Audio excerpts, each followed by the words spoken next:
মাননীয় স্পিকার, মাননীয় বিরোধী দলের নেতা একটি কথা বলেছেন, স্বাভাবিকভাবে রাজনীতিতে থাকে, উনি বলেছেন কুচিকাটা করার কথা রাজনৈতিক ভাষায়। হ্যাঁ, কুচি কুচি করা উনি বলেছেন বিভিন্ন বক্তব্যে, বিবৃতির মাধ্যমে। মাননীয় স্পিকার, হয়তো রাজনীতির একটি অংশ এটি, তবে মাননীয় স্পিকার, আমরা দেখেছি স্বৈরাচারের সময়, আমরা দেখেছি এই বাংলাদেশের অর্থনীতিকে কিভাবে কুচি কুচি করা হয়েছে বিভিন্ন ব্যক্তির স্বার্থে। বিভিন্ন ব্যক্তি, বিভিন্ন হাউজের স্বার্থে এই অর্থনীতিকে কিভাবে কুচি কুচি করে করা হয়েছে। মাননীয় স্পিকার, এবারকার বাজেটের অন্যতম মূল লক্ষ্য হচ্ছে অর্থনীতিতে ধীরে ধীরে শৃঙ্খলাকে ফিরিয়ে নিয়ে আসা।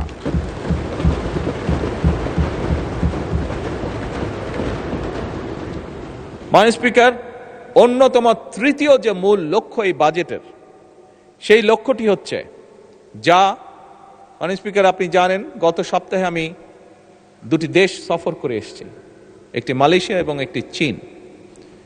একটি আন্তর্জাতিক গণমাধ্যম তাদের পর্যালোচনায় বলেছে যে এবারকার সফরটির লক্ষ্য উদ্দেশ্য কথাবার্তা শুনে মনে হচ্ছে যে বাংলাদেশ সরকার এই দেশের অর্থনীতির উপরে জোর দিয়েছে এবং বিনিয়োগের উপরে তারা জোর দিয়েছে। এটি হচ্ছে আন্তর্জাতিক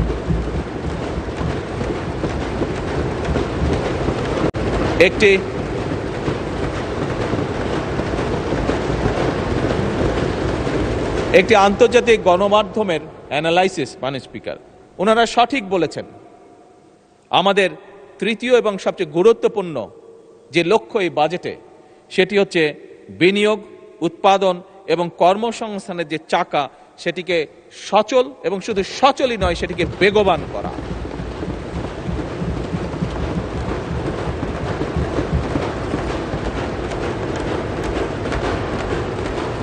মাননীয় স্পিকার, 2026-27 অর্থ বছরের যে বাজেটের আকার ধরা হয়েছে সেটি হচ্ছে 9,38,000 কোটি টাকা, যার বিপরীতে আয় ধরা হয়েছে, রাজস্ব আয় ধরা হয়েছে 6,95,000 কোটি টাকা। মাননীয় স্পিকার, দেশের বর্তমান বাস্তবতা হলো আমাদের সম্পদের সীমাবদ্ধতা রয়েছে, আমরা যত বড় বড় যাই কথা বলি না কেন। সুতরাং আমরা যদি অর্থনৈতিক যে চাকা সেটিকে যদি বেগবান রাখতে হয়, তাহলে অবশ্যই মাননীয় স্পিকার আমাদের বিনিয়োগ এবং বিনিয়োগ প্রয়োজন, এবং এজন্যই আমরা বিনিয়োগ নির্ভর অর্থনীতি গড়ার কাজ আমরা হাতে নিয়েছি, আমরা উদ্যোগ গ্রহণ করেছি, ইনভেস্টমেন্ট। এবং এই উদ্দেশ্যে মাননীয় স্পিকার, আমরা বাজেটে উন্নয়ন ব্যয়ের অংশ সামনের অর্থ বছরের জন্য 50%-এরও বেশি বৃদ্ধি করে 3,16,000 কোটি টাকায় উন্নীত করেছি। মাননীয় স্পিকার,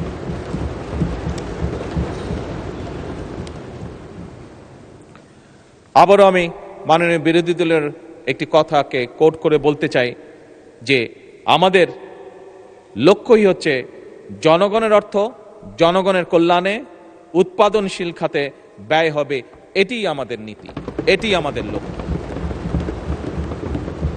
মাননীয় স্পিকার, সরকারি বিনিয়োগের ক্ষেত্রে কোন প্রকল্পে কত টাকা ব্যয় হলো সেটি আমরা সেভাবে বিবেচনায় নিতে চাই না, বরং আমাদের বিবেচনাটি হচ্ছে একটি প্রকল্পে যদি বিনিয়োগ হয়, সেই বিনিয়োগ এবং উৎপাদন কি ভূমিকা রাখবে মানুষের জীবনে, জনগণের কতটা উপকারে আসবে, কি পরিমাণ কর্মসংস্থান সেটি তৈরি করবে এবং তা পরিবেশের উপরে কি প্রভাব ফেলবে, এই বিষয়গুলি হচ্ছে আমাদের বিবেচনা প্রকল্পের।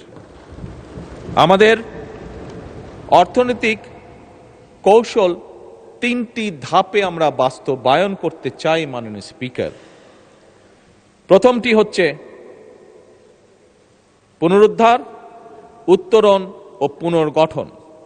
প্রথম ধাপে মাননীয় স্পিকার, অর্থনীতির যে অবনতি, যে ডিক্লাইন যেভাবে করছে, এটিকে ধরে রাখা, ধরে উপরের দিকে নিয়ে আসা, অর্থাৎ এটিকে রোধ করা, মূল্যস্ফীতিকে নিয়ন্ত্রণ করা, বৈদেশিক মুদ্রা ব্যবস্থাপনাকে শক্তিশালী করা, জ্বালানি ও খাদ্য নিরাপত্তা নিশ্চিত করা এবং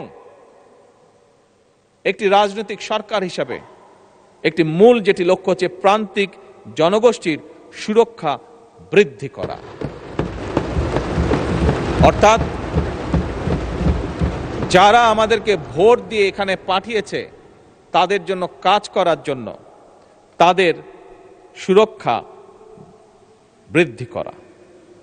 মাননীয় স্পিকার, দ্বিতীয় ধাপে আমরা চাই রাজস্ব সংস্কার, ব্যাংকিং খাতের পুনর্গঠন, বিনিয়োগ পরিবেশের উন্নয়ন, রফতানি বহুমুখীকরণ এবং অবশ্যই কর্মসংস্থান সম্প্রসারণ করা।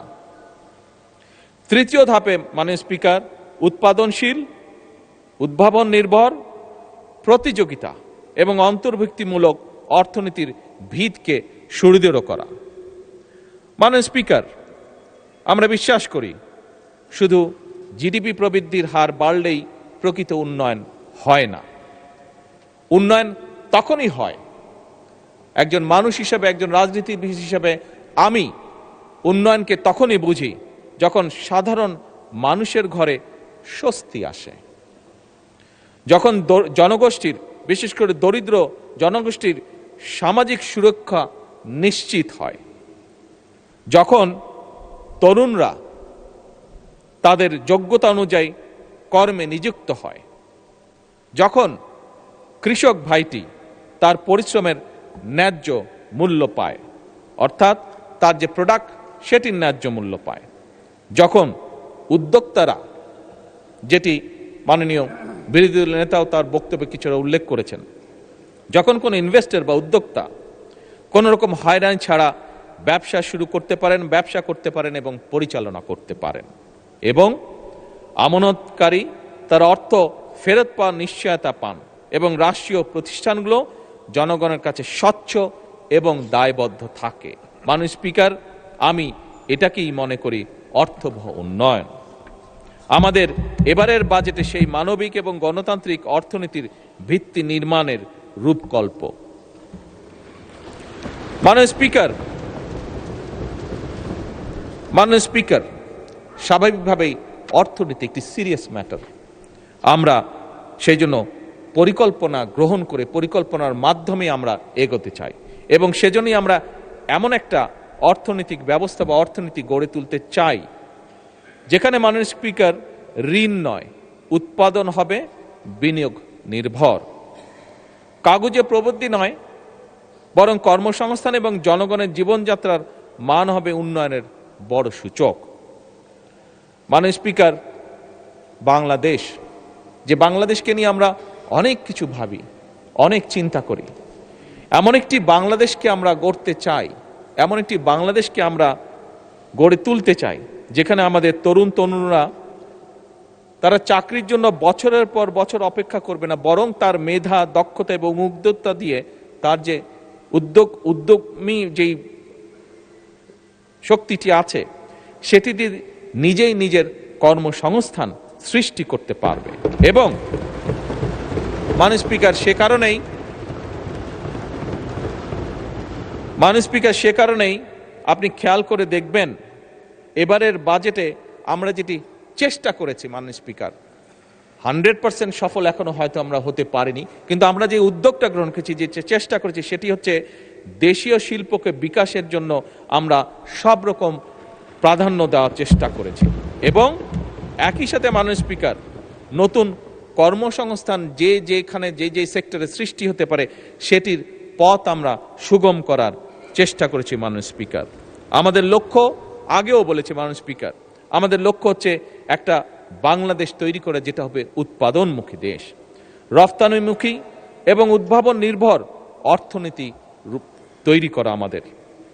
এবং এ কারণেই কিন্তু মাননীয় স্পিকার, এখানেও আমি বলেছি, আমাদের শিল্পমন্ত্রী ওনার একটি বক্তব্যে কয়েকদিন আগে বলেছেন, আমরা যে সকল বাস্তবায়নের জন্য এই অর্থনীতির যে গতি চাকা, এটিকে বেগবান করার জন্য মাননীয় স্পিকার আমরা বন্ধ এবং রুগ্ন যে শিল্প কারখানাগুলো আছে সেগুলো চালু করার বিভিন্ন রকম উদ্যোগ আমরা গ্রহণ করেছি। মাননীয় স্পিকার,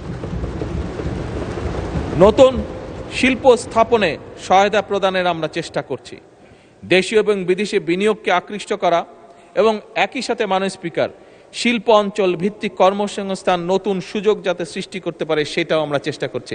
মাননীয় স্পিকার, একটু আগে বিরোধী দলের নেতা উল্লেখ করেছেন, আপনি উল্লেখ করেছেন, এবং আমাদের এখানে সংসদ সদস্য আছেন জনাব পার্থ, উনিও ওনার বক্তব্যে বলেছেন ওনাদের এলাকার কথা, আপনারা তিনজনই বলেছেন ভোলার কথা।